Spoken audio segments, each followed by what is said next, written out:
அருமை மாணவர்களே, பத்திரிகை நண்பர்களே, இந்த பள்ளியினுடைய நலனில் அக்கறை செலுத்துகின்ற ஊர் பெரியோர்களே, பட்டுக்கோட்டை வாழ் பெரியோர்களே, தம்பிக்கோட்டை, முத்துப்பேட்டை மற்றும் இந்த பகுதியிலிருந்து பெருந்திரளாக வந்திருக்கின்ற பெரியோர்களே, அன்பு நண்பர்களே, நான் இந்த அரங்கத்தில் நுழைந்து கொண்டிருந்த போது ஜாம்பவானுடைய திரு பாலசுப்ரமணியம் அவர்கள் என் மகள் தான் இந்த பள்ளியில் முதல் பேட்சில் படித்தவர் என்று பெருமையோடு சொல்லிக் கொண்டு என்னோடு வந்தார்.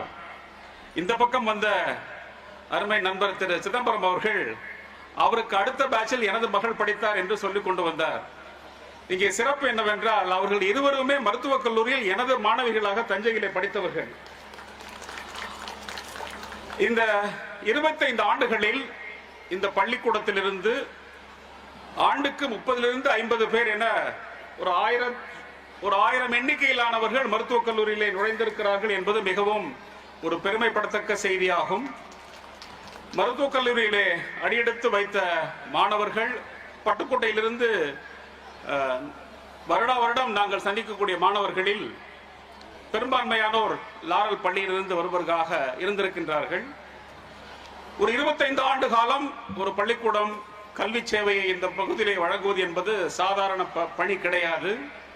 அது சந்திக்கக்கூடிய சவால்களும் நிர்வாக ரீதியாகவும் மாணவர்களை கட்டுக்குள் வைத்திருந்து அவர்களை வழிநடத்தி அவர்களது உடல் நலத்தையும் மனநலத்தையும் அவர்களது கல்வி வளர்ச்சியையும் உறுதி செய்து பொறுப்பான மனிதர்களாக அவர்களை சமுதாயத்திற்கு திருப்பி கொடுக்கின்ற பணி சாதாரண பணி அல்ல.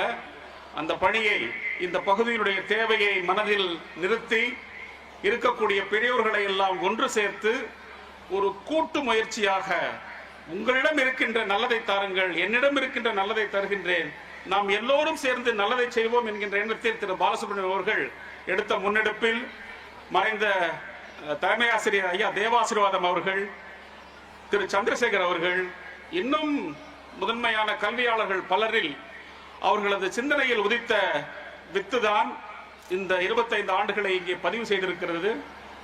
ஒரு 50,000 மாணவர்கள் இந்த பள்ளி வளாகத்திலே நடமாடி இருக்கிறார்கள், கல்வி பெற்று கொண்டிருக்கிறார்கள். 10,000க்கும் அதிகமானோர் இந்த பள்ளியிலிருந்து வெளியே சென்றிருக்கிறார்கள்.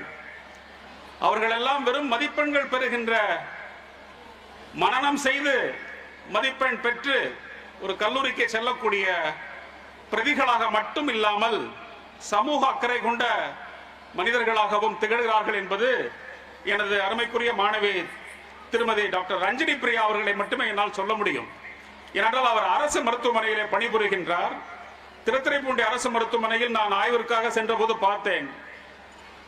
ஒற்றை மகப்பேறு மருத்துவராக ஒரு நாளைக்கு 4 பேருக்கு 5 பேருக்கு சிசேரியன் அறுவை சிகிச்சையும், ஒரு நாளைக்கு 5 பேருக்கு சுகப்பிரசவத்தையும், நூற்றுக்கணக்கான நோயாளிகளை சலிப்பின்றி எந்த விதமான முனகலும் இன்றி குறை ஏதும் சொல்லாமல் சிரித்த முகத்தோடு எல்லாவற்றிற்கும் மேலாக இந்த பகுதியை சார்ந்த பொருளாதார ரீதியில் பின்தங்கிய நோயாளிகள் அரசு மருத்துவமனையை நாடுகின்ற போது அவர்களுக்கு தனது இருத்தலை மனமுவந்து உறுதி செய்து வருகின்ற பரிந்துரைகளை ஏற்று அவர்களுக்கு தக்க நேரத்தில் செய்ய வேண்டிய சேவைகளை தொடர்ச்சியாக செய்து கொண்டிருக்கிறார் என்பதை நான் கண்கூடாக அறிவேன். அந்த ஒற்றை சான்றை மட்டுமே நான் இந்த பள்ளியினுடைய மிகப்பெரிய ஒரு பங்களிப்பாக என்னால் இங்கு பதிவு செய்ய முடியும். இதை நான் இங்கு சொல்வதற்கு காரணம் என்னவென்றால், ஒரு பள்ளிக்கூடம் என்பது மாணவர்கள் மதிப்பெண்களை பெறுவதில் மட்டும் சொல்லிக் கொடுப்பதில்லை. சமூகத்தின் தேவைகளையும் சமூகத்திற்கு நாம் திருப்பி அளிக்க வேண்டியதையும் நேரடியாகவும் மறைமுகமாகவும் அது மாணவ மனங்களில் பதிய செய்யும்.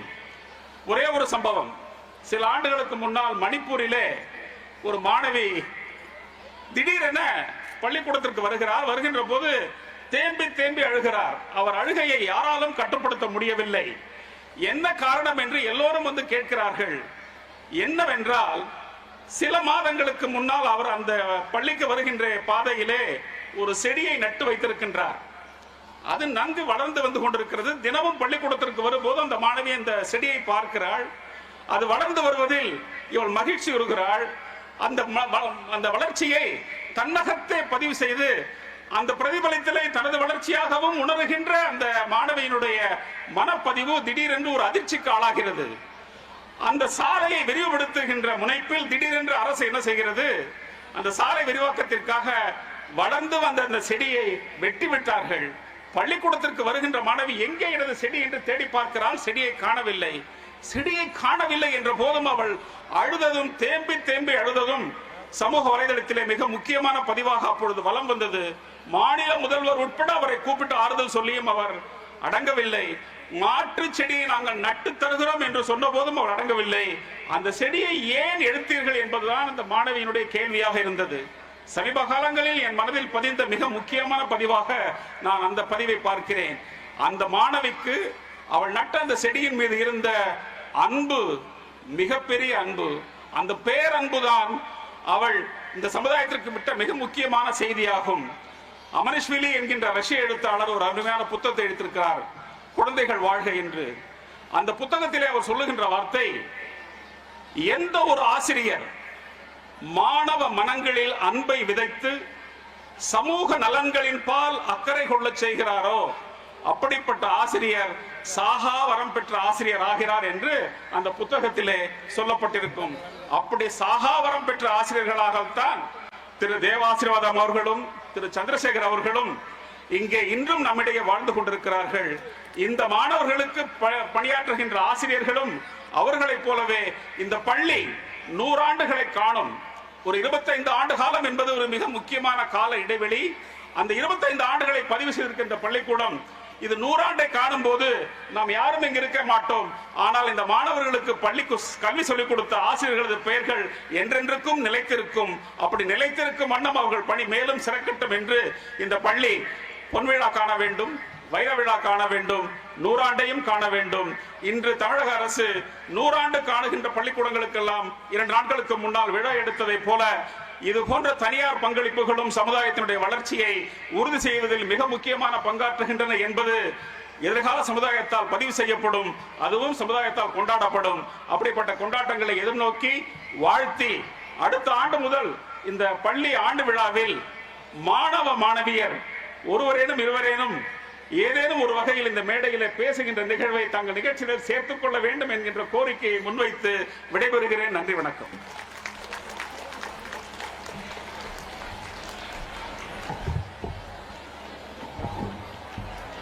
மிக சிறப்பான ஒரு வாழ்த்துரையும் சிறப்புரையும் வழங்கி இருக்கக்கூடிய மருத்துவர் ஐயா அவர்களுக்கு நன்றியை தெரிவித்துக் கொள்கின்றோம். விழாவினுடைய அடுத்த நிகழ்வாக நாம் அனைவரும் ஆவலோடு எதிர்பார்த்து கொண்டிருக்கக்கூடிய, இங்கே வருகை புரிந்து விழாவினை சிறப்பித்துக் கொண்டிருக்கக்கூடிய தலைமை விருந்தினர் மேனாள் தலைமைச் செயலாளர் அவர்களுடைய எழுச்சி உரை. அதற்கு முன்பாக அவர்களை பற்றிய ஒரு சிறிய அறிமுகம் வெள்ளித்திரையில் நம்முடைய கண்களுக்கும் செவிகளுக்கும். படித்து புத்தகங்களின் மீதான தனது பேரார்வத்தை தனித்துக் கொண்ட சிறுவன் பின்னாளில் மாணவர்களையும் தன் மாநிலத்தையும் நேசிக்கும் ஒரு IAS அதிகாரியாக உருவாகிறான். தமிழக அரசின் தலைமைச் செயலாளராக பொறுப்பேற்றிருக்கும் வே. இறையன்பு IAS கடந்து வந்த பாதையை சுருக்கமாக இப்படியும் சொல்லலாம். கழிவு என்று ஒதுக்கப்படும் பிரச்சனைகளை களமிறங்கி தீர்த்து வைப்பது இவரது தனிச்சிறப்பு. கடலூர் மாவட்டத்தின் கூடுதல் ஆட்சியராக பதவி வகித்த காலத்தில் கடலூர் மத்திய சிறைச்சாலையில் இருக்கும் கைதிகளுக்கு தொழில்திறன் பயிற்சி அளிக்க செய்தார். கைத்தொழில் ஒன்றை கற்றுக்கொள் என இவர் கொடுத்த பயிற்சி அவர்களை மீண்டும் கைதியாக்காமல் சமூகத்தில் உழைக்கும் மனிதர்களாக நடமாடச் செய்தது. நாகப்பட்டினம் மாவட்டத்தின் உதவி ஆட்சியராக இருந்த காலத்தில் கலவரங்களை கட்டுப்படுத்த நாகூர் தர்காவில் இவர் இரவு முழுக்க தங்கியதும், கடவுள் சிலை ஊர்வலத்துடன் இவரும் நடந்தே சென்றதும் இன்றளவும் பேசப்படும் நல்லிணக்கத்துக்கான உதாரணம். நிர்வாகத்தை பொறுத்தவரை இவர் பணியாற்றாத பதவிகளே இல்லை எனலாம். 1995ஆம் ஆண்டு நடந்த 8வது உலகத்தமிழ் மாநாட்டின் தனி அலுவலராக செயல்பட்டார். நகராட்சி நிர்வாக இணை ஆணையர், செய்தி மற்றும் மக்கள் தொடர்பு துறை இயக்குனர், செய்தி மற்றும் சுற்றுலாத்துறையின் செயலாளர், முதலமைச்சர் அலுவலகத்தின் கூடுதல் செயலாளர், பணியாளர் மற்றும் நிர்வாக சீர்திருத்த துறையின் முதன்மை செயலர், பொருளியல் துறையின் முதன்மை செயலர், தொழில் முனைவோர் மேம்பாட்டுத் துறையின் முதன்மை செயலர் என்று பல்வேறு துறைகளின் தலைமை பொறுப்புகளில் பல முன்னெடுப்புகளை நடத்தி இருக்கிறார். இவர் காஞ்சிபுரம் மாவட்ட ஆட்சியராக பணியாற்றிய காலத்தில்தான் தறியில் ஈடுபடும் குழந்தை தொழிலாளர்களை மீட்டெடுத்தார். கடலூரின் கூடுதல் ஆட்சியராக இவர் இருந்த காலத்தில்தான் பெண்களுக்கான ஆட்டோ ஓட்டும் பயிற்சி முதலில் நடத்தப்பட்டது. திமுக ஆட்சி காலத்தில் உழவர் சந்தை செயல்படுத்தப்பட்டதிலும் மினி பஸ் அறிமுகப்படுத்தப்பட்டதிலும் முக்கிய பங்காற்றினார் இறையன்பு. இவர் சுற்றுச்சூழல் செயலாளராக இருந்த காலத்தில்தான் மாநிலத்திலேயே முதன்முறையாக சுற்றுச்சூழல் கொள்கை வெளியிடப்பட்டது. சேலம் மாவட்டத்தில் பிறந்த இறையன்பு தமிழ்நாடு அரசு அதிகாரியாக மட்டுமல்லாமல் தனி நபராகவும் தன்னை செதுக்கிக் கொண்டவர் எனலாம். விவசாயத்தில் இளங்கலை பட்டம், வணிக மேலாண்மையில் முதுகலை பட்டம், ஆங்கில இலக்கியத்தில் முதுகலை பட்டம், தொழிலாளர் மேலாண்மையில் முதுகலை பட்டம், உளவியலில் முதுகலை பட்டம், வர்த்தக நிர்வாகத்தில் முனைவர் பட்டம், ஆங்கில இலக்கியத்தில் முனைவர் பட்டம், மேலாண்மையில் முதுமுனைவர் பட்டம் என்று கல்வியின் மீது பெருங்காதல் கொண்டு பட்டங்களை குவித்தவர். 1987 நடைபெற்ற குடிமைப்பணி தேர்வில் இந்திய அளவில் 15வது இடத்தையும் தமிழக அளவில் முதல் இடத்தையும் பிடித்தார். தாம் இன்புறுவது உலகின் புறக்கண்டு காமுறுவர் கற்றறிந்தார் என்கிறார் வள்ளுவர். கல்வியின் மீதான பேரன்பை சிலாகிக்கிறது இந்த குறள். கல்வியின் மீதான இறையன்புவின் பேரன்பு அதனை தன்னிடம் மட்டும் பொத்தி வைத்துக் கொள்ளாமல் மாணவர்களிடம் எடுத்துச் செல்ல வைத்தது. மாணவர்கள் ஆர்வம் கொண்டு ஆட்சி பணிக்கு வர வேண்டும் என்பதற்காக IAS தேர்வும் அணுகுமுறையும், படிப்பது சுகமே, IAS வெற்றி படிக்கட்டுகள் என்று பல புத்தகங்களை எழுதினார். நாவலாசிரியர், சிறந்த பேச்சாளர், சிறுகதை எழுத்தாளர், சொற்பொழிவாளர், சமூக ஆர்வலர் என பன்முகத்தன்மை இந்த பரிவான முகத்துக்கு உண்டு. அன்புதான் இறை. பெயருக்கேற்றாற் போல் பொறுப்பேற்று செயல்பட வாழ்த்துகள்.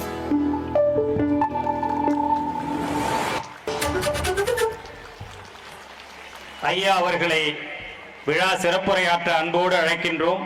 அவர்களை அறிமுகப்படுத்தக்கூடிய தகுதியும் திறமையும் எனக்கு இல்லை. நாம் தான் நூலகங்களை தேடி செல்வோம். இன்று நம் முன்னால் ஒரு நடமாடும் நூலகம். ஐயா அவர்களை அன்போடு அழைக்கின்றோம்.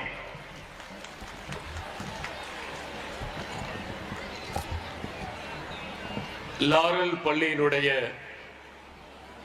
வெள்ளி விழா ஆண்டு நிகழ்வில் தலைமையேற்று மிக விரிவாக நுணுக்கமாக ஒரு செய்தியும் விடுபடாமல்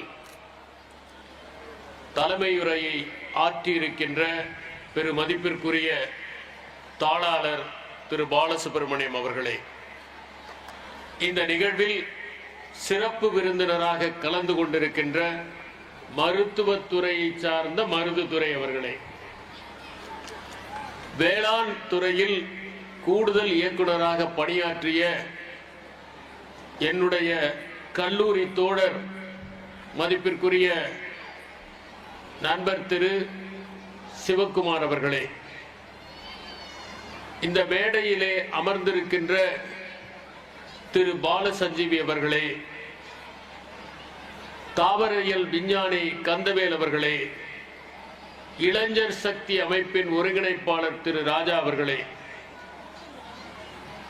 ஓய்வு பெற்ற காவல்துறையை சார்ந்த அலுவலர்கள் திரு சாம்பசிவம் அவர்களே, திரு சிவபாஸ்கர் அவர்களே, இங்கே வரவேற்புரையை வாசித்தளித்த இந்த பள்ளியினுடைய மதிப்பிற்குரிய தலைமை ஆசிரியர் திரு ஆறுமுகம் அவர்களே, மேடையிலே அமர்ந்திருக்கின்ற பெருமக்களே, ஆண்டறிக்கையை அழகாக வழங்கிய உதவி தலைமை ஆசிரியர் திரு ராபர்ட் அவர்களே, நன்றியுரை வழங்கவிருக்கின்ற திரு கிட்டப்பா அவர்களே, இங்கே இந்த ஆண்டு விழாவிற்காக மாணவர்களை எல்லாம் தயார்படுத்தி அவர்கள் கலை நிகழ்ச்சிகளை தாங்கள் தயார்படுத்தியவாறு செய்வார்களா என்கின்ற சற்று பதற்றத்தில் இருக்கின்ற ஆசிரியர் பெருமக்களே, இங்கே படிக்கின்ற குழந்தைகளுடைய பெற்றோரே, ஊர் பொதுமக்களே, பெரியோர்களே, மாணவர்களே, உங்கள் அனைவருக்கும் என்னுடைய அன்பான வணக்கங்களை தெரிவித்துக் கொள்கிறேன்.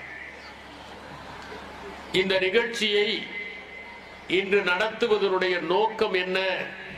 பொதுவாகவே பல பள்ளிகளில் ஆண்டு விழாவை சனிக்கிழமை நடத்துவார்கள் அல்லது திங்கட்கிழமை நடத்துவார்கள், வெள்ளிக்கிழமை நடத்துகிறார்களே, என்ன காரணம் என்று நண்பர் மருதுதுரை அவர்களை கேட்டேன். அவர் சொன்னார், வெள்ளி விழா ஆண்டு, அதனால் வெள்ளிக்கிழமை நடத்துகிறார்கள் என்று. நாங்கள் இங்கே அமர்ந்திருக்கிற போது இந்த வண்ண வெளிச்சத்தின் காரணமாக எங்கள் மீது இறகுகள் முளைத்த எறும்புகள் எல்லாம் வந்து விழுந்த வண்ணம் இருந்தது. அதிலும் அதிகமாக எறும்புகள் விரும்புவது உங்கள் தாளாளரைத்தான். அவர் அமர்ந்ததிலிருந்து சட்டையை சரி செய்வதிலேயே சட்டை செய்து கொண்டிருக்கின்றார். ரவீந்திரநாத் தாகூர் ஒரு அற்புதமான கவிதை எழுதியிருக்கிறார். எறும்புகளுக்கு ரெக்கை முளைத்தால் அவற்றின் ஆயுட்காலம் நெருங்கிவிட்டது, முடிய போகிறது என்று பொருள் என்று. முளைக்கக்கூடாத எறும்புகளுக்கு ரெக்கை முளைத்தால் ஆபத்து, இருக்க வேண்டிய ரெக்கைகள் பறவைகளுக்கு விழுந்தால் ஆபத்து, பட்டாம்பூச்சிகளுக்கு ஆபத்து. இதுதான் வாழ்க்கை.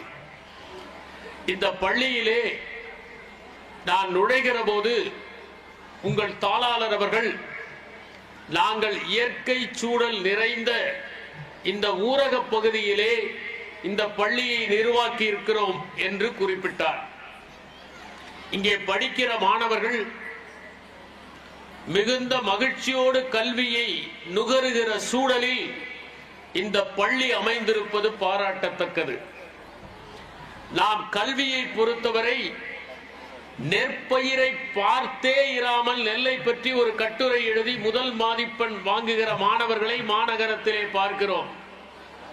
பசுவை பற்றியே தெரியாமல் பசுவை பற்றி ஒரு கட்டுரை எழுதி ஆங்கில பாடத்திலே அதிக மதிப்பெண்கள் பெறுகிறவர்களை பார்க்கிறோம்.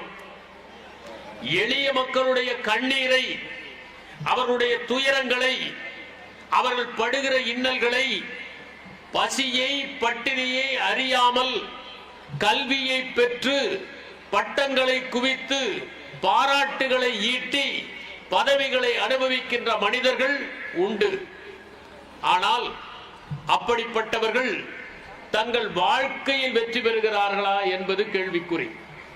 ஒருவர் மிகப்பெரிய பதவியில் இருப்பதனாலேயோ அல்லது பல லட்சம் ரூபாய் சம்பாதிப்பதாலேயோ வாழ்க்கையிலே வெற்றி பெறுவதில்லை. இங்கே வருவதற்கு முன்னால் திரு மருதுதுரை அவர்கள் அவருடன் படித்த தோழர் ஒருவரை அழைத்துக் கொண்டு வந்தார். அவர் ஒரு ஆரம்ப சுகாதார நிலையத்திலே பணியாற்றுகிற போது அங்கே ஒரு பெண்ணுக்கு கர்ப்ப காலத்தின் போது சிகிச்சை செய்ய வேண்டிய சூழல் ஏற்பட்டது. அந்த பெண்ணை பரிவோடு அங்கேயே வளைகாப்பு நடத்தி அந்த பெண்ணுக்கு தேவையான பணிவிடைகளை செய்து அவர் மகிழ்ச்சி கொள்ளும்படி செய்தவர் தான் அந்த மருத்துவர் என்று இங்கே அழைத்து வந்து குறிப்பிட்டார். எந்த பணியை நாம் செய்தாலும் நமக்கு மனித நேயம் இருப்பது அவசியம். நம்முடைய வெற்றி நாம் ஈட்டுகிற பணத்தினால் அமையப் போவதில்லை, நம் உள்ளத்திலே இருக்கிற மனித நேயத்தால் அமையப் போகிறது என்பதுதான் உண்மை. அதனால் இந்த ஊரக பகுதியிலே படிக்கிற மாணவர்கள் எழில் வாய்ந்த சூழலில் தங்கள் கல்வியை எதிர்கொள்கிறார்கள். வறண்ட இடங்களில், அடுக்ககங்களில், விளையாட்டு மைதானம் இல்லாத மாநகரங்களில் தங்கள் வாழ்க்கையை தொலைத்துக் கொண்டு பாடத்தை தவிர எதுவும் இல்லை என்று கடிவாளம் போட்ட குதிரையைப் போல படிப்பதையும் மதிப்பெண்கள் எடுப்பதையுமே வாழ்க்கையினுடைய இலக்காக கருதி கொண்டிருக்கின்ற மாணவர்களுக்கு மத்தியில் இதைப் போல பசுமையான வயல்கள் சூழ்ந்த அந்த வயல்களுக்கு வளையல் போட்டதைப் போல வளர்ந்திருக்கின்ற தென்னை மரங்கள் சூழ்ந்த, குளங்கள் நிறைந்த, குளங்கள் தோறும் பூக்கள் நிறைந்த பகுதியில் ஒருவர் படிப்பது என்பது அவர்கள் வாழ்க்கையில் இனிமையையும் மகிழ்ச்சியும் பள்ளி பருவத்தை நினைத்தாலே பரவசத்தையும் ஏற்படுத்தும் என்பதால் இப்படிப்பட்ட ஒரு சூழலில் இந்த பள்ளியை அமைத்ததற்காக தாளாளர் திரு பாலசுப்ரமணியன் அவர்களை நான் மனமாற பாராட்டுகின்றேன். அவர் தன்னுடைய தலைமை உரையில் இங்கே வந்திருக்கின்ற பலருடைய பெயரை உச்சரித்து அவர்கள் ஆற்றிய பங்குகளையும், இந்த பள்ளியிலே பணியாற்றிய தலைமை ஆசிரியர்கள் ஆற்றிய பங்களிப்பையும் எடுத்து சொன்னதிலிருந்து மிகுந்த நன்றி உணர்வு மிக்கவர் என்பதால் தான் அவர் இந்த பள்ளியை நிறுவ முடிந்தது என்பதை நான் உணர்ந்தேன். ரோமாபுரியிலே ஒரு மாபெரும் அறிஞன் இருந்தான், தலை சிறந்த பேச்சாளன். அவன் பெயர் சிசரோ. அவன் வாதங்கள் புரிந்தால் எதிரிலே இருப்பவர்கள் ஒளிந்து ஓடுகிற சூழல் ஏற்படும். அத்தகைய மகத்தான பேச்சாளன். அவன் ஒரு முறை குறிப்பிட்டான், எல்லா நற்பண்புகளுக்கும் தாயாக இருப்பது நன்றியுணர்வுதான் என்று. நன்றியுணர்வு ஒரு மனிதனிடம் இல்லாவிட்டால் அவன் எவ்வளவு பெரிய நிலையை அடைந்தாலும் அவனிடம் மற்ற நற்பண்புகள் இருக்க முடியாது. அவனிடம் நேர்மை இருக்காது, உண்மை இருக்காது, விசுவாசம் இருக்காது, அவனிடம் தொண்டுள்ளம் இருக்காது. யார் அவனுக்கு உதவினார்களோ அவர்களுக்கே துரோகம் இழைப்பதற்கும் அவன் தயாராக இருப்பான். சரித்திரத்தை நாம் பிரித்து படித்தால் அது துரோகங்களின் வரலாறாகத்தான் இருக்கிறது. வெற்றி பெற்றவர்கள் அனைவருமே வீரத்தால் வெற்றி பெற்று விடவில்லை. அதிலே பலர் யார் நம்பினார்களோ அவர்கள் முதுகிலே குத்திதான் அந்த உயர்ந்த நிலையை அடைந்திருக்கிறார்கள் என்பதை நாம் பார்க்க முடிகிறது. அப்படிப்பட்ட சூழலில் அவரிடம் இங்கே இருக்கிற மாணவர்கள் கற்றுக்கொள்வது, ஒரு சின்ன உதவியை உங்களுக்கு மாணவ பருவத்தில் செய்திருந்தாலும் அந்த ஆசிரியர்களிடம் நீங்கள் நன்றியுணர்வோடு இருக்க வேண்டும். காலமெல்லாம் அவர்களை நினைந்து நீங்கள் போற்ற வேண்டும். உங்கள் பெற்றோர் இங்கே வந்திருக்கிறார்கள் பல கனவுகளோடு. கண்களிலே நீங்கள் எதிர்காலத்தில் மின்ன வேண்டும் என்கின்ற எதிர்பார்ப்புகளோடு நீங்கள் எல்லாம் இந்த சமுதாயத்தில் மதிப்பு மிகுந்தவர்களாக வளர வேண்டும் என்கின்ற அளவு கடனாத ஆவலுடன் அவர்கள் வந்திருக்கிறார்கள். அவர்கள் தங்களுடைய இன்றையை உங்களுடைய நாளைக்காக தியாகம் செய்தவர்கள் என்பதை உணர்ந்து கொள்ளுங்கள். தங்களுடைய வாழ்க்கையில் பல மகிழ்ச்சிகளை எல்லாம் துறந்துவிட்டு நீங்கள் எதிர்காலத்திலே சிறந்து விளங்க வேண்டும் என்பதற்காக இரவு பகலாக பாடுபட்டு ரத்தம் சுண்ட, கண்ணீர் சிந்தி, வியர்வை சிந்தி அவர்கள் உங்களை படிக்க வைக்கிறார்கள். அதனால் அவர்களுக்கு நீங்கள் எப்போதும் நன்றியுணர்வோடு இருக்க வேண்டும். நன்றியுணர்வு இல்லாமல் நீங்கள் எந்த கல்வியை பெற்றாலும் அதனால் பயனில்லை என்பதுதான் என்னுடைய கருத்து. இங்கே பேசுகிற போது டாக்டர் மருதுதுரை அவர்கள் இங்கே படித்த மாணவிகள் சமூக அக்கறையோடு இருக்கிறார்கள். மருத்துவம் படித்தவர்கள் அரசு பணியிலே இருந்து கொண்டு அன்பாக மருத்துவம் செய்கிறார்கள் என்பதை குறிப்பிட்டார். நான் எப்போதும் சொல்வது உண்டு, மருத்துவர்கள் ஒருவருக்கு சிகிச்சை செய்கிற போது மருந்து பாதி, அன்பு மீதி என்பதுதான். அன்போடு நீங்கள் ஒரு ஊசியை போட்டால் கூட அது வலிப்பதில்லை. நான் பார்த்திருக்கிறேன், சில மருத்துவர்கள் ஊசி போடுவார்கள், சிரித்துக் கொண்டே போடுவார்கள், அதனால் ஊசி வலிப்பதில்லை. யாரெல்லாம் அன்போடு தங்களுடைய பணியை செய்கிறார்களோ அவர்கள் பொதுமக்களை மட்டுமல்ல, சக பணியாளர்களை மட்டுமல்ல, தங்களையே மகிழ்ச்சிப்படுத்திக் கொள்கிறார்கள் என்பதைத்தான் நாம் ஒவ்வொரு நாளும் பார்க்க முடிகிறது. அதனால் இங்கே படிக்கிற மாணவர்கள் கல்வியிலே சிறந்து விளங்குவதோடு சமூக அக்கறையோடும் சிறந்து விளங்குகிறார்கள் என்பதைத்தான் இந்த பள்ளியினுடைய மிகப்பெரிய பெருமையாக நான் கருதுகிறேன். இங்கே அவர் பேசுகிற போது இந்திய ஆட்சி பணிக்கும் நிறைய பேர் வர வேண்டும் என்று விருப்பத்தை தெரிவித்தார். இந்திய ஆட்சி பணிக்கு தமிழ்நாட்டிலிருந்து நாங்கள் வந்த காலத்தை விட அதிகம் பேர் வந்து கொண்டிருக்கிறார்கள். இந்திய ஆட்சிப்பணி ஒன்றுதான் உலகத்திலே உயர்ந்த பணி அல்ல. நீங்கள் எந்த பணியை செய்தாலும் அந்த பணியை சிறப்பாக செய்தால் இந்த சமூகத்திற்கு தொண்டாற்ற முடியும். நீங்கள் ஒரு ஓவியராக ஆகலாம், ஆனால் அந்த ஓவியம் சிறந்த ஓவியமாக இருக்க வேண்டும். அந்த ஓவியத்தை வரைகிற போது நீங்களே ஓவியமாக மாற வேண்டும். நீங்கள் ஒரு சிற்ப கலைஞராக ஆகலாம், ஆனால் அந்த சிற்பத்தை வடிக்கிற போது நீங்கள் காணாமல் போய்விட வேண்டும்.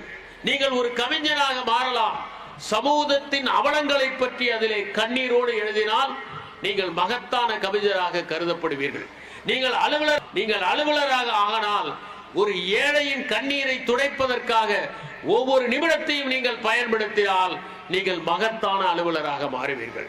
நீங்கள் ஒரு ஆசிரியராக ஆனால் கடைசி வரிசையிலே இருக்கிற மாணவர்களுக்காக பாடம் எடுத்தால் நீங்கள் மகத்தான ஆசிரியராக கருதப்படுவீர்கள்.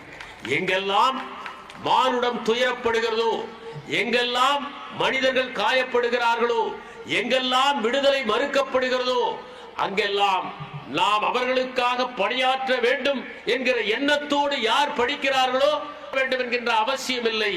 ஆனால் அவர்கள் பெற்ற மதிப்பெண்கள் சொந்த மதிப்பெண்களாக இருக்கும், சுய மதிப்பெண்களாக இருக்கும். யாரையும் வீழ்த்துவது அல்ல கல்வியினுடைய நோக்கம். நாம் வெற்றி பெற வேண்டும், அடுத்தவர்களை தோற்கடிக்க வேண்டிய அவசியம் இல்லை. தோற்கடிக்காமலேயே வெற்றி பெறுவதுதான் மகத்தான வெற்றி என்பதை மாணவர்களுக்கு நாம் சொல்லிக் கொடுக்க வேண்டும். இங்கே படிக்கிற மாணவர்களுக்கு நான் மூன்று செய்திகளை தான் குறிப்பிட விரும்புகிறேன். முதலாவதாக, இன்று இருக்கிற மிகப்பெரிய பிரச்சனையாக நான் கருதுவது மாணவர்கள் மணிக்கணக்கில் மின் சாதனங்களுக்கு அடிமைப்பட்டிருப்பது. நான் இங்கே இருக்கிற மாணவர்களிடம் கேட்டுக்கொள்வதெல்லாம், இந்த மின் சாதனங்கள் பயன்படுத்தப்பட வேண்டியவை.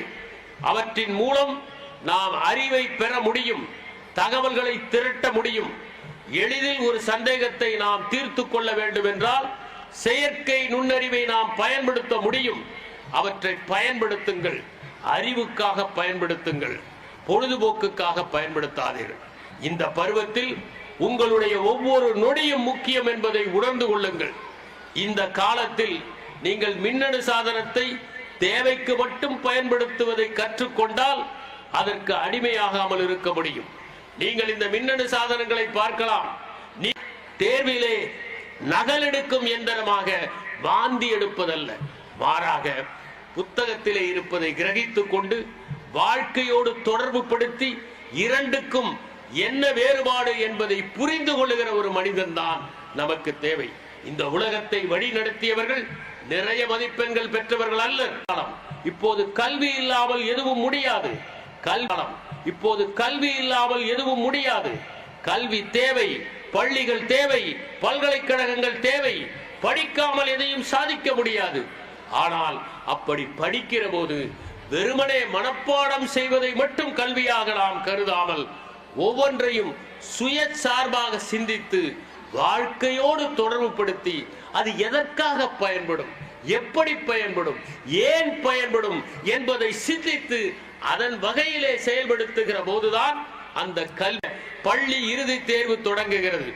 எப்போதுமே கட்டுப்பாடு என்பது நம்மிடமிருந்து தொடங்கும். இப்போது நான் பார்க்கிறேன், சாலையிலே நடந்து போகிற போது, மாடிப்படிகளிலே ஏறுகிற போது, சாலையை கடக்கிற போது கூட மின்னணு சாதனங்களை பார்த்து கொண்டே செல்பவர்கள் இருக்கிறார். இங்கே கூட பலர் மின்னணு சாதனங்களை அவ்வப்போது எடுத்து எடுத்து பார்ப்பதை நான் பார்க்கிறேன். இந்த மின்னணு சாதனங்களை தேர்வு முடிகிற வரை நீங்கள் பயன்படுவதை குறைத்துக் கொள்ளுங்கள். உங்கள் குழந்தைகளோடு அமருங்கள். அவர்கள் தோளிலே கை போட்டு ஆறுதலாக தேர்வு குறித்து பயப்படாதே, பதற்றப்படாதே, நீ வெற்றி பெற்று விடுவாய் என்கிற நம்பிக்கையை தாருங்கள். இந்த 2 மாத காலத்தில் உங்கள் குழந்தைகளை விட்டு பிரியாமல் ஒரு பெற்றோராவது திருமணமாக இருந்தால் கூட வீட்டிலே இருந்து அந்த குழந்தைகளுக்கு ஆதரவாக இருங்கள். உங்கள் சமீபம்தான் அவர்களுக்கு மிகப்பெரிய உற்சாகமாக இருக்கும் என்பதை உணர்ந்து கொள்ளுங்கள். அவர்களுக்கு சத்தான உணவுகளை சமைத்து கொடுங்கள். அவர்கள் சோர்வடைகிற போது கவலைப்படாதே, இதுதான் உன்னுடைய வாழ்க்கையினுடைய எல்லை என்று நினைத்துக் கொள்ளாதே என்று அவர்களை உற்சாகப்படுத்துங்கள். அவர்களோடு சில நேரம் நீங்கள் தரமான நேரத்தை கழியுங்கள். அவர்களை நடைபயில அழைத்து செல்லுங்கள். அவர்களை பாடச் சொல்லி, அவர்களை ஆடச் சொல்லி உற்சாகப்படுத்துங்கள். இவற்றையெல்லாம் நீங்கள் செய்தால்தான் இந்த 2 மாத காலங்களில் உங்கள் குழந்தைகள் தெளிவாகவும் நம்பிக்கையாகவும் இந்த தேர்வை எதிர்கொள்ள முடியும் என்று உணர்வார்கள். அந்த தேர்வை வெற்றிகரமாக அணுகுவார்கள். அது மட்டுமல்ல, எல்லாருக்குமே பதற்றம் இருப்பது இயல்பு. பெற்றோர் ஒருபோதும் பதற்றப்படக்கூடாது. நான் பல இல்லங்களில் பார்ப்பது, குழந்தைகளுடைய பதற்றமே பெற்றோரால் தான் ஏற்படுகிறது.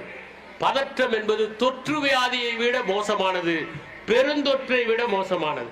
ஒருவர் பதற்றப்பட்டால் அந்த இல்லமே படபடப்பதை நாம் பார்க்கிறோம். அதனால் பதற்றத்தை குறைத்துக் கொள்ளுங்கள்.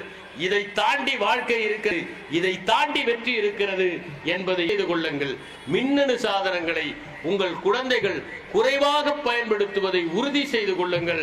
அதற்கு முதலில் நீங்கள் குறைவாக மின்னணு சாதனங்களை பயன்படுத்துங்கள். இந்த 2 மாத காலம் தயவு செய்து நெடுந்தொடர்களை பார்ப்பதை நிறுத்தி விடுங்கள். அது எவ்வளவு விருப்பமானதாக இருந்தாலும். ஏனென்றால் இந்த நெடுந்தொடர்களை பற்றி நீங்கள் கவலைப்பட வேண்டியதில்லை. 2 மாதம் கழித்து பார்த்தாலும் அது புரியத்தான் செய்யும். ஏனென்றால் 5 வருடம் கழித்து பார்த்தால் கூட புரிந்து கொள்ளுகிற வகையில் தான் அவை எடுக்கப்படுகின்றன. எந்த விதமான பெரிய முன்னேற்றமும் இவற்றில் 5 வருட காலங்களில் ஆகப் போவதில்லை என்பதில் தெளிவாக இருங்கள். இரண்டாவதாக நான் சொல்ல விரும்புவது மாணவர்களுக்கானது. மாணவர்களே, தயவு செய்து இந்த அதிக பதப்படுத்தப்பட்ட உணவுகளை நீங்கள் வாங்காதீர்கள். இன்று இருக்கிற மிகப்பெரிய பிரச்சனை மாணவர்கள் பொட்டலங்களிலே விற்கப்படுகின்ற அதிபதப்படுத்தப்பட்ட, அதிக கொழுப்பு கொண்ட, அதிக சர்க்கரை கொண்ட, அதிக உப்பு கொண்ட பொருட்களைத்தான் வாங்கி சாப்பிடுகிறார்கள். பெற்றோரும் சமைப்பது எளிது, 2 நிமிடத்தில் ஆகிவிடும், அவன் சாப்பிட்டு விடுகிறான், நமக்கு பிரச்சனை குறைவு என்று அவற்றை வேகமாக சமைத்து கொடுத்து ஒய்யாரமாக அமர்ந்து விடுகிறார்கள். பெற்றோருக்கும் இங்கே இருக்கிற குழந்தைகளுக்கும் நான் சொல்வது, இந்த அதிபதப்படுத்தப்பட்ட உணவினால் 21% மரணம் அதிகரிக்கிறது. 48%இலிருந்து 51% பதற்றமும் படபடப்பும் அதிகரிக்கிறது. 70% சோடியம் இந்த அதிபதப்படுத்தப்பட்ட உணவிலிருந்து தான் வருகின்றது. அதனால் தயவு செய்து எக்காரணத்தை கொண்டும் வீட்டிலே தயாரிக்கிற உணவை, சத்தான உணவை, புரதம் கொண்ட உணவை, விட்டமின்கள் கொண்ட உணவை, தாது பொருட்கள் கொண்ட உணவை, காய்கறிகளை, பழங்களை சாப்பிடுங்கள். இந்த பதப்படுத்தப்பட்ட உணவு வயிற்றிலே இருக்கிற நல்ல பாக்டீரியாக்களை எல்லாம் கொன்று விடுகிறது. அதனால் இயற்கை உணவை இந்த இயற்கை சூழலில் உண்ணுங்கள். கடைகளிலே விற்கின்ற காற்றேற்றப்பட்ட குளிர்பானங்களை நீங்கள் குடிக்காமல் இங்கே விளைகிற அழகான இளநீரை பருகுங்கள், நுங்கை சாப்பிடுங்கள், மோரை குடியுங்கள். இவற்றை காட்டிலும் உலகத்திலே உயர்ந்த குளிர்பானங்கள் கிடையாது என்பதை உணர்வு பூர்வமாக உங்களுக்கு சொல்வதற்கு நான் விரும்புகிறேன். மூன்றாவதாக, எந்த காரணம் கொண்டும் ஒரே ஒரு நாள் சுவைத்து பார்க்கலாம் என்று நினைத்து நீங்கள் போதைப் பொருட்களின் பக்கம் சென்று விடாதீர்கள். அவை கைகழுவினாலும் போகாத கைரேகையை போல நம்மை பீடித்துக் கொள்ளுகின்ற ஆற்றல் பெற்றவை. அதனால் எந்த காரணம் கொண்டும் நண்பர்கள் வற்புறுத்துகிறார்கள் என்பதற்காக, நட்பை முறித்துக் கொள்வதற்காக சொல்கிறார்கள் என்பதற்காக அவற்றை சுவைத்து பார்த்து விடாதீர்கள். அவை உங்கள் உயிருக்கு மட்டுமல்ல, உங்கள் மனத்திற்கும் தீங்கு விளைவிப்பவை. அவை நேரத்தை உறிஞ்சிக் கொள்பவை, நடத்தையை கெடுத்து விடுபவை, உடல் நலத்தை சீரடிக்க கூடியவை. அதனால் எந்த காரணம் கொண்டும் எந்த விதமான போதை பழக்கத்திற்கும் ஆளாகாது. இந்த 3 யோசனைகளைத்தான் நான் உங்களுக்கு சொல்ல விரும்புகிறேன். மற்றபடி பள்ளி பருவத்தில் மகிழ்ச்சியாக இருங்கள், விளையாடுங்கள், சக மாணவர்களுடன் நட்பு பேணுங்கள், ஆசிரியர்களை மதியுங்கள். நீங்கள் ஆசிரியர்களிடம் பள்ளி முடிந்த பிறகு சென்று பேசினால் இன்னும் நிறைய கற்றுக்கொள்வீர்கள். வெறுமனே பாட புத்தகத்தை மட்டும் படிப்பதோடு நிறுத்திக் கொள்ளாதீர்கள். தினமும் 1 மணி நேரம் மற்ற புத்தகங்களை, கதை புத்தகங்களை, கவிதை புத்தகங்களை, நாடக புத்தகங்களை படிப்பதில் நாட்டம் செலுத்துங்கள். நாங்கள் எல்லாம் பள்ளியிலே படிக்கிற போது ஒரு கதை புத்தகம் கிடைத்தால் படித்து முடித்து விட்டுத்தான் பாட புத்தகத்தை எடுப்போம். ஏனென்றால் அந்த கதை புத்தகத்தை படிக்கிற போது நாங்கள் உலகத்தையே மறந்து விடுவோம், காட்சிப்படுத்துவோம். ஒரு அழகான உலகம் என்றால் எங்கள் கண்களின் முன்னால் அது விரியும். ஒரு பசுமையான வயல் என்றால் பசுமையாக மரகத போர்வை போர்த்தியதை போல, மண்ணுக்கு மருதாணி பூசியதை போல ஒரு வயல்வெளி எங்கள் காட்சிக்கு வரும். எங்கள் கண்ணின் முன்னால் ஓர் அருவி என்றால் பளபளவென பளிங்கு போல கொட்டுகின்ற ஒரு அருவி தெரியும். இப்படி படித்து படித்துத்தான் நாங்கள் இயற்கையை நேசித்துக் கொண்டோம். வெறும் பாடத்திட்டத்தினால் மட்டுமே ஒருவர் வெற்றி பெறவிட முடியாது. அதனால் நிறைய புத்தகங்களை படியுங்கள். அவை உங்களுடைய சொற்திறனை அதிகப்படுத்தும், உங்கள் சொல்லாட்சியை அதிகப்படுத்தும், தன்னம்பிக்கையை வளர்க்கும். அடுத்ததாக நான் கூற விரும்புவது, தயவு செய்து மற்றவர்களோடு அமர்ந்து பேசுங்கள். பெற்றோரிடம் அமர்ந்து ஒரு 15 நிமிடம் பள்ளியிலே நடந்ததை பேசுங்கள். மனம் விட்டு அவர்களிடம் பகிர்ந்து கொள்ளுங்கள். இன்று பல மாணவர்கள் சக மாணவர்களிடம் பேசுகிறார்களே தவிர பெற்றோரிடம் பேசுவதே இல்லை. இல்லத்திலே அவற்றையெல்லாம் பகிர்ந்து கொள்ளுங்கள். இன்று மாநகரத்திலே இருக்கிற பல மாணவர்களுக்கு விளையாடுவதற்கு வாய்ப்பே இல்லை. ஆனால் உங்களுக்கு விளையாடுவதற்கு நிறைய வாய்ப்பு இருக்கிறது. மூளை விஞ்ஞானிகள் கண்டுபிடித்திருப்பது என்னவென்றால், யார் விளையாடுகிறார்களோ அவர்கள் மூளையிலே புதிய புதிய நரம்பணுக்கள் உருவாகின்றன என்பதுதான். அதனால் விளையாடுங்கள், மகிழ்ச்சியாக உடற்பயிற்சி செய்யுங்கள். இவற்றையெல்லாம் செய்தால் உங்கள் படிப்பும் கூர்மையாகும் என்பதை உணர்ந்து கொள்ளுங்கள். இந்த பள்ளியிலே படித்து நீங்கள் பல வெற்றிகள் பெறலாம், உயர்ந்த இடத்திற்கு செல்லலாம், உலகத்தின் பல்வேறு கண்டங்களில் பயணிக்கலாம். ஆனால் இந்த பள்ளிதான் உங்களுக்கு கருவறையாக இருந்தது என்பதை நினைத்துக் கொண்டு எப்போதும் இதற்கு நன்றி உடையவர்களாக இருங்கள். இந்த பள்ளியிலே படித்ததன் அடையாளமாக நீங்கள் ஏதேனும் ஒன்றை இந்த பள்ளியிலே ஆண்டுதோறும் உருவாக்கி தருகிற செயல்பாட்டை செய்யுங்கள்.